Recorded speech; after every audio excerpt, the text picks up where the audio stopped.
मंगलाचरण के लिए अपने अपने हाथों को जोड़ लीजिए।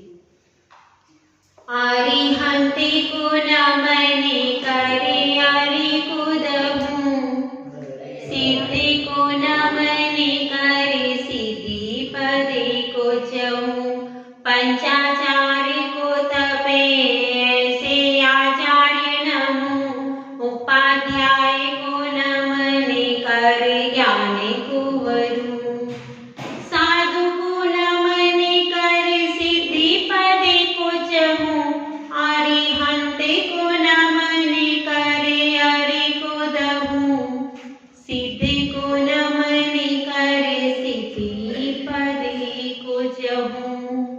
ज्ञान और संयम से जीवन भरा है, कर्मों का कालुष्य जिसने हरा है, करते गुरु के चरणों का वंदन, इतनी हमारी यह प्रार्थना है, हम पर सदा तुम कृपा दृष्टि रखना, कोटीश्वरों से मम वंदना है, हम पर सदा तुम कृपा दृष्टि रखना, कोटीश्वरों से मम वंदना है। जय बोलिए 1000 श्री मुनि सुब्रतनाथ भगवान की जय। परम पूज्य आचार्य श्री आदि सागर जी महाराज की जय। आचार्य श्री महावीर कीर्ति महाराज की जय। आचार्य श्री विमल सागर महाराज की जय। आचार्य श्री तप सम्राट सम्मति सागर महाराज की जय। आचार्य गुरु सुंदर सागर महाराज की जय। अहिंसा में ईश्वर धर्म की जय। जिनवाणी माता की जय।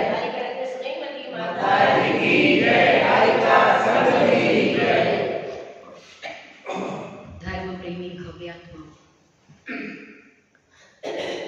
एक बादल धरती से आगे की ओर चलता है, तब वह भारी सा हो जाता है। धरती कहती है, अरे बादल, तुमने अपना जल पूरा बरसा दिया, उसके बाद भी तुम में भारीपन क्यों है?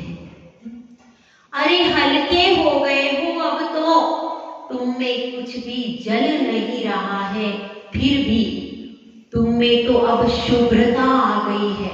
पहले जल के कारण भारी थे, अब किस कारण से भारी हो? तो बादल कहता है, हे धरती, तुमने जो मुझे अपनत्व दिया है, तुमने जो हृदय की गहराइयों से मेरा स्वागत किया था, एक वह समय था जब मैं आया था तुम्हारे ऊपर, तुमने अपनी करोड़ों आंखों से मेरा स्वागत किया और मुझे अपने ऊपर रहने दिया।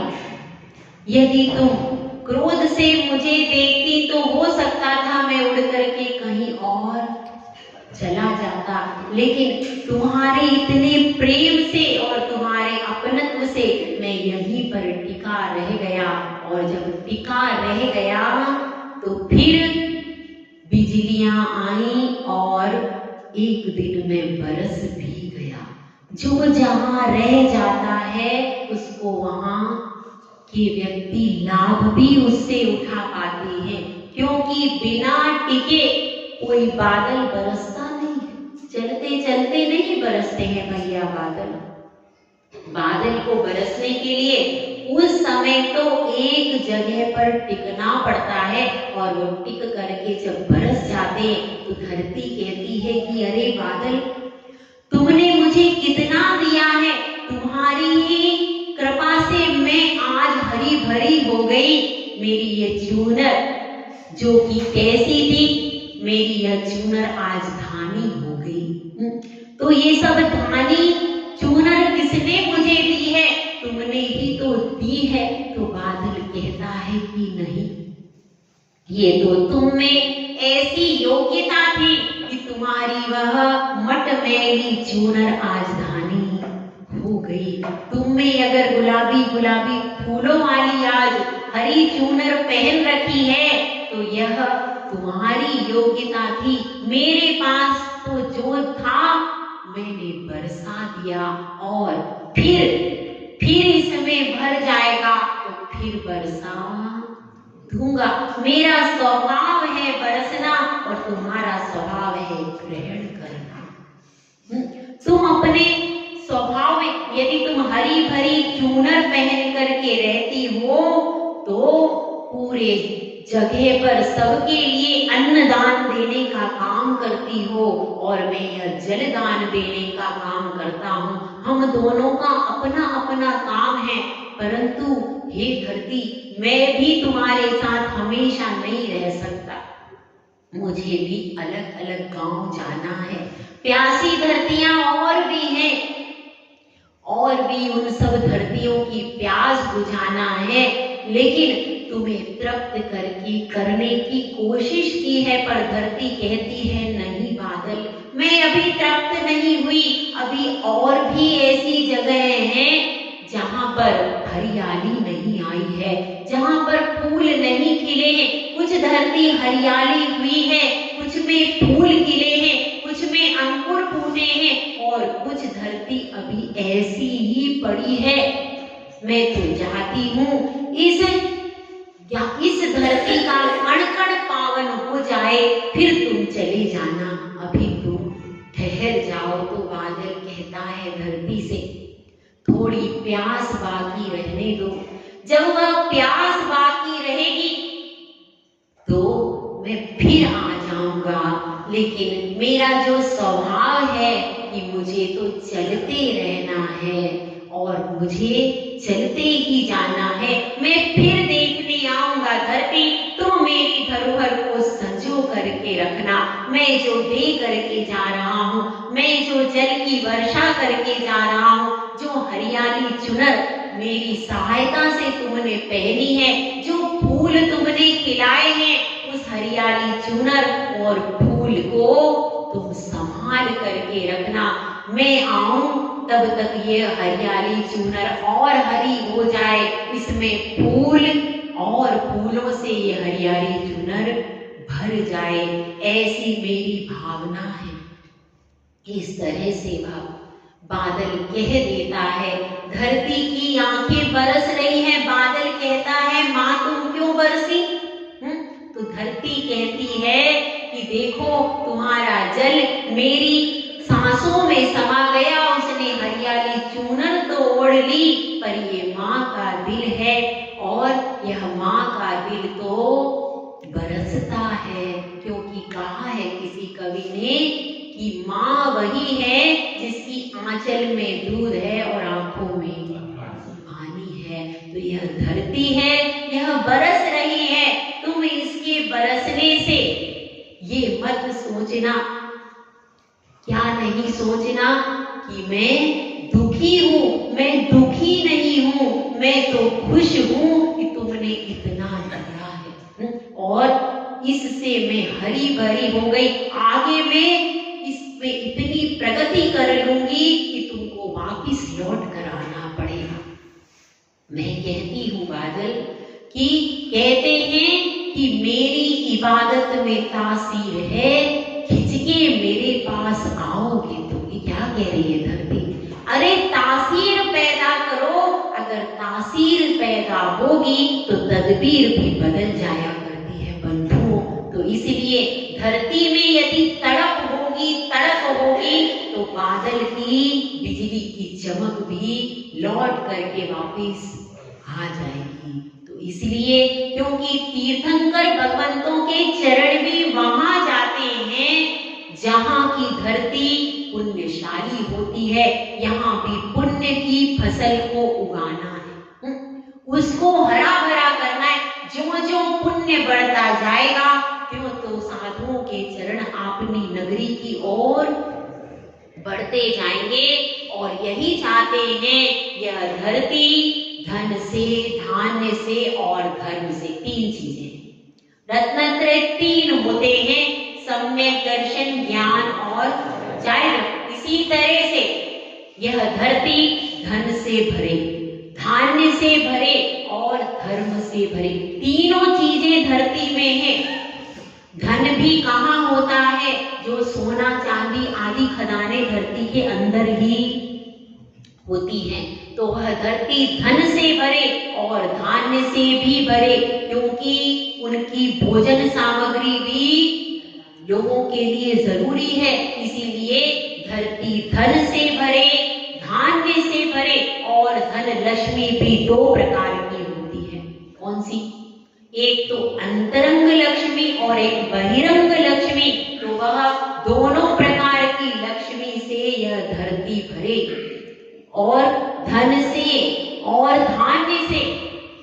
उसके बाद धर्म से भी धरती भरती है। धर्म की धुरा, धर्म का रथ धरती के ऊपर ही चलता है, कभी आसमान से कोई धरती से इसी कर्म भूमि से तीर्थंकर भगवान को निर्माण हुआ है।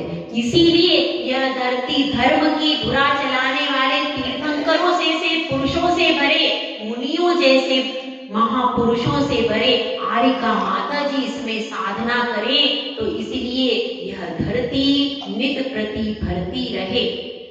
यहाँ पर नवकार नगर में जब हम आए थे तो हम सोचते थे ये नमोकार नगर होगा।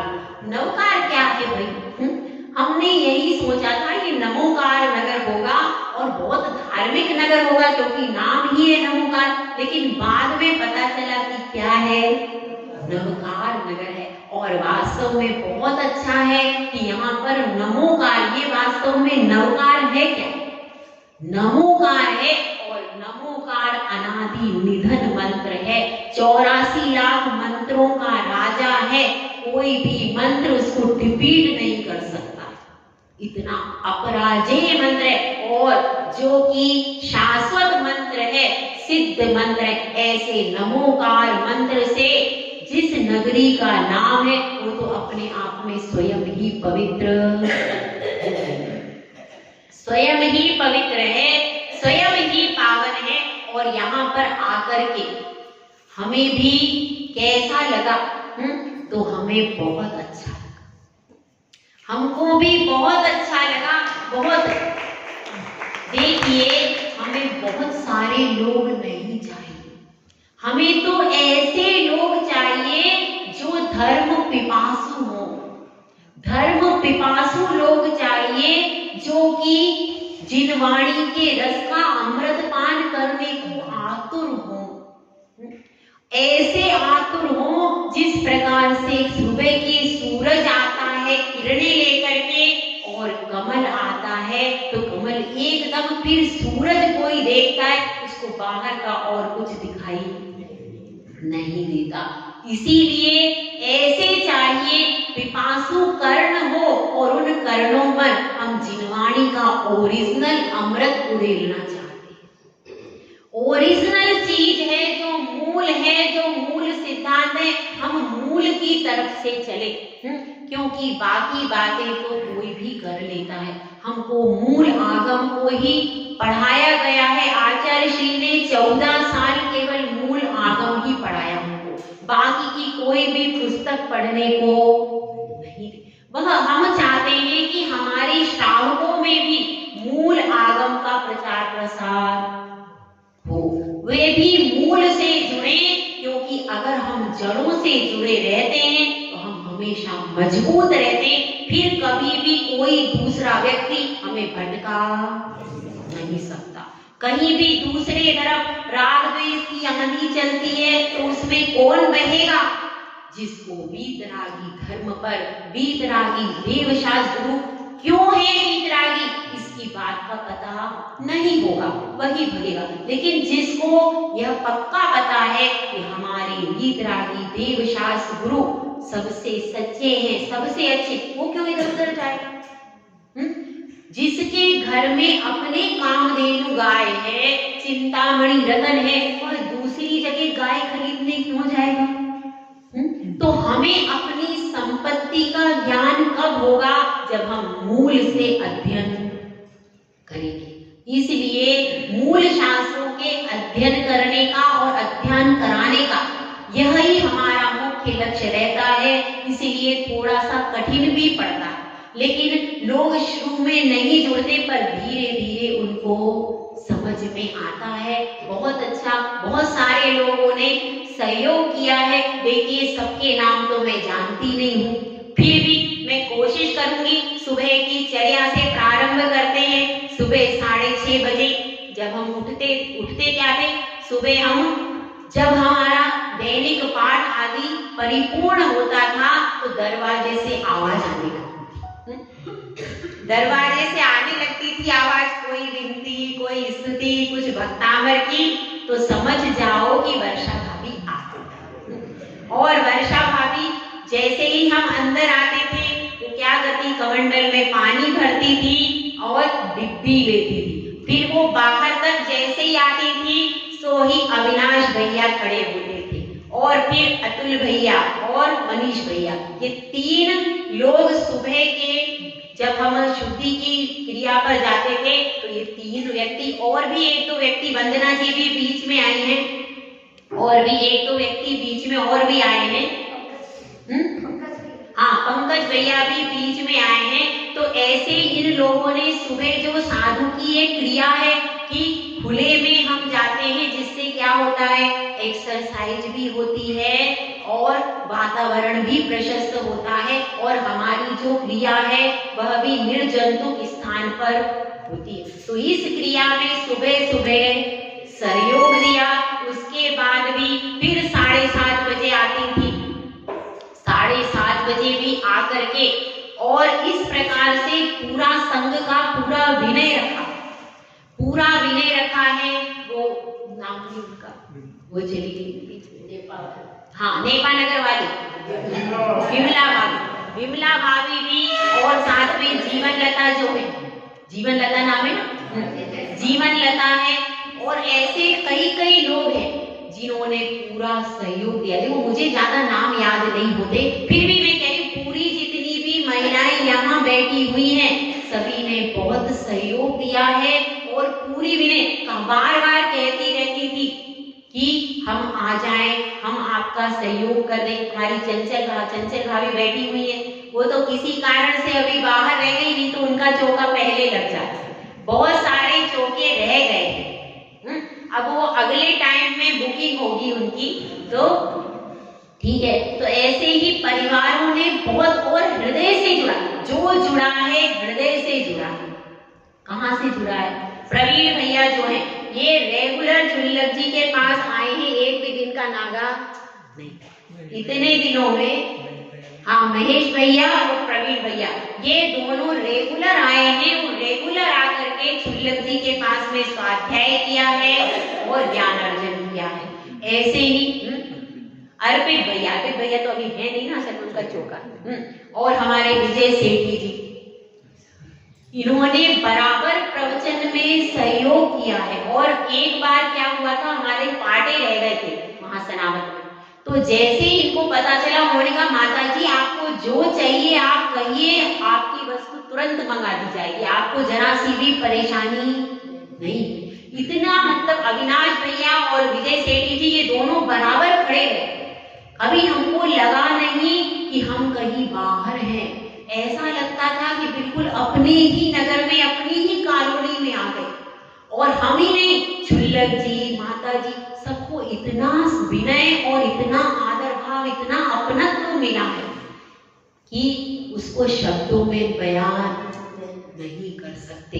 बहुत कम हो पाता है। साधु और श्रावक दोनों का समामेलन होना बहुत कठिन काम है। दोनों चीजों का सही समामेलन बहुत मुश्किल से मिलता है, और वो यहाँ पर मिल गया। तो इस तरह से हमें बहुत अच्छा लगा, सबने सहयोग भी किया है। और रोहन जो है नया बच्चा, तो ऐसे नए बच्चे, और एक वो अपनी बेटी उसका नाम क्या है? आस्था। ये नए बच्चे और नए बच्चों को हमको प्रमोट करना है ताकि बच्चे धर्म से जुड़े, संस्कारों से जुड़े, क्योंकि आगे धर्म की ध्वजा इन्हीं के हाथों में। आगे से 20-30 साल के बाद जो धर्म की ध्वजा इन्हीं नए बच्चों में, तो रोहन भी है, वह भी जुड़ा है, अच्छा लगा। और साथ में इनकी जो पोती है आस्था, वह जुड़ी। ऐसे नए बच्चों को, और रात्रि में भी भैया वृत्ति के लिए महिलाएं आती थी, उनमें शीतल है, और क्या नाम है? आरची भी है। आरची भी बराबर आई, आहार में भी बराबर आई है। याशी वो आती थी, वो अभी 2 दिन यशी की बेटी जो है इनिका, वो भी एक, हाँ गीतांश, हाँ गीतांश अभी नहीं आ रहा है, पर वो भी काफी दिन तक रेगुलर आहार में भी आया है और वैयावृत्ति में भी आया। तो इस तरह से नए बच्चे भी जुड़े, मतलब हमको सबको लेके चलने की इच्छा होती है। सब व्यक्ति धर्म से जुड़े, धर्म का बोध प्राप्त करें और अपने जीवन में संस्कारों को संभालें। धर्म और संस्कार दोनों सीख करके जब हम सब मिल करके आगे चलेंगे, कोई बूढ़ा नहीं है, कोई बड़ा नहीं है, कोई छोटा नहीं, हम सब धर्म के सदस्य हैं, हमारे लिए सर्व समान है। बादल बरसते हैं तो उस समय ये नहीं देखते ये धरती ऐसी है, वो तो समान रूप से जल बरस जाता है, सब तरफ समान बरसता है। तो इसी तरह से हमारी यही भावना है कि हमने एक छोटा सा प्रयास किया है। आपने एक छोटा सा ट्रेलर देखा है और प्यासे कंठ की प्यास और बढ़ेगी और पुण्य बढ़ेगा, तो पुण्य बढ़ाओ और प्यास बढ़ाओ, तो फिर अमृत अपने आप आपके होठों तक आते देर नहीं लगेगी।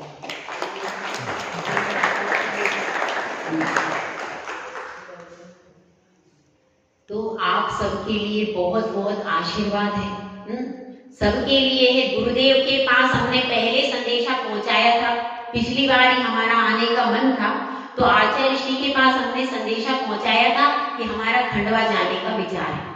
तो गुरुदेव ने तुरंत आशीर्वाद दिया और कहा बहुत अच्छा है और आप वहां पर जाओ और धर्म की प्रभावना करो। पहले ही हमको आशीर्वाद मिला था, लेकिन कुछ कारणों से वो संयोग नहीं हो पाया। तो अभी अगर आप लोगों की प्रबल भावनाएं रहेंगी तो हो सकता है गुरुदेव पुनः आशीर्वाद, आपकी भावनाओं का ज्वार जैसे उठेगा वैसे वैसे चंद्रमा नीचे की ओर आ जाएगा।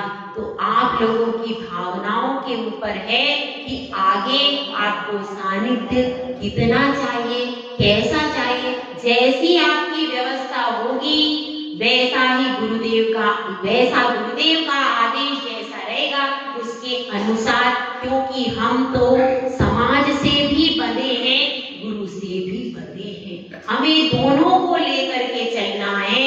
गुरु का भी आशीर्वाद जीवन भर के लिए, गुरु जो होते हैं जीवन भर के लिए हैं, उनका भी आशीर्वाद और आपकी भी भावनाएं, दोनों का समामेलन अगर हो जाएगा तो हमारे चरण पुनः इस धरती की ओर बढ़ जाएंगे।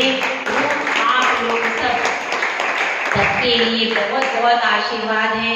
सब लोग आगे फिर से आगे बढ़े और यह धरती पुनः अपने हरे भरे पन में विकसित विकास को प्राप्त हो। जय बोला, जय सुंदर सागर महाराज की जय।